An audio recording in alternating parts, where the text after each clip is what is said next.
Les restes à recouvrer, rares, que les entreprises doivent à la DGI, qui s'élève à plus de 400 milliards de francs CFA.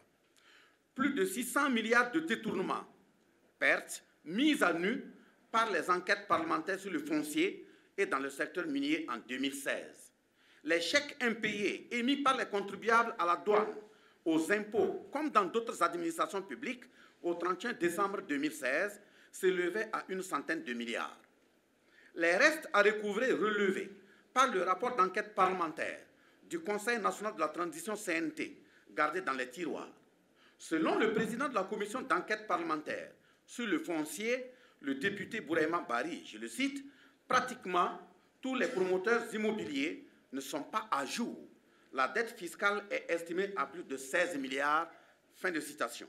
Les évasions fiscales et les exonérations fiscales injustes opérées au niveau des sociétés minières qui ne paient pas d'impôts à la hauteur de leur production.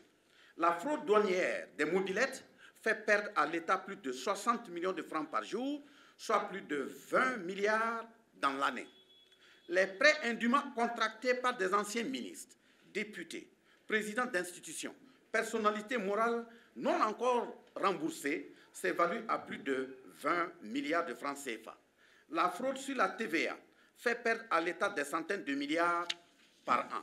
Les redressements fiscaux à la douane, comme aux impôts, anormalement transigés par l'administration financière, ont fait perdre à l'État des centaines de milliards. Les caisses noires, dont les montants croissent de façon exponentielle, leur nombre est passé de 5 à 11 et le montant est passé de 31,5 à 205 milliards de francs CFA courant 2019.